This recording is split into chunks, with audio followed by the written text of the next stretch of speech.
Là où ça sent la merde, ça sent l'être.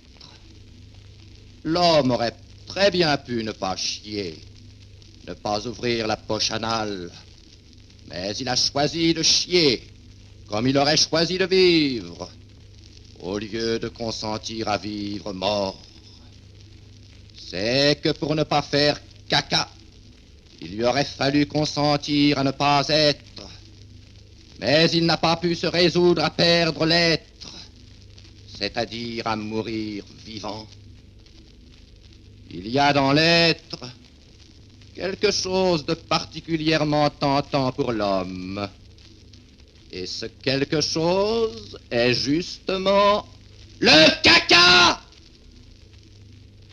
Pour exister, il suffit de se laisser aller à être. Mais pour vivre, il faut être quelqu'un.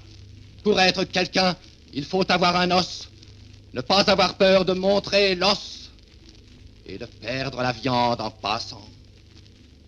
L'homme a toujours mieux aimé la viande que la terre des os. C'est qu'il n'y avait que de la terre et du bois d'os, et il lui a fallu gagner sa viande. Il n'y avait que du fer et du feu, et pas de merde. Et l'homme a eu peur de perdre la merde, ou plutôt, il a désiré la merde, et pour cela, sacrifié le sang. Pour avoir de la merde, c'est-à-dire de la viande, là où il n'y avait que du sang et de la ferraille d'ossement, et où il n'y avait pas à gagner d'être, mais où il n'y avait qu'à perdre la vie. Oresh modo, to dire, disa, to parera coco. Là, l'homme s'est retiré et il a fui. Alors les bêtes l'ont mangé. Ce ne fut pas un viol. Il s'est prêté à l'obscène repas. Il y a trouvé du goût.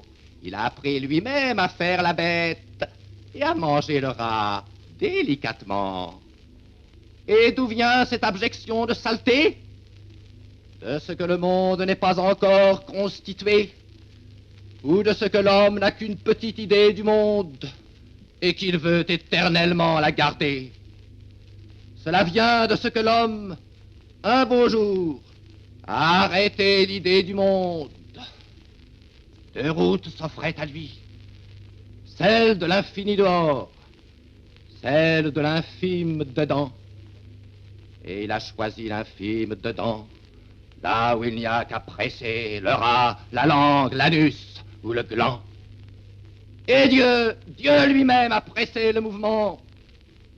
Dieu est-il un être? S'il en est un, c'est de la merde. S'il n'en est pas un, il n'est pas. Or, il n'est pas. Mais comme le vide qui avance avec toutes ses formes, dont la représentation la plus parfaite est la marche d'un groupe incalculable de morpions. Vous êtes fou, monsieur Artaud.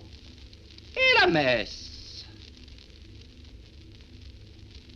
Je renie le baptême et la messe. Il n'y a pas d'acte humain qui, sur le plan érotique interne, soit plus pernicieux que la descente du soi-disant Jésus-Christ sur les autels.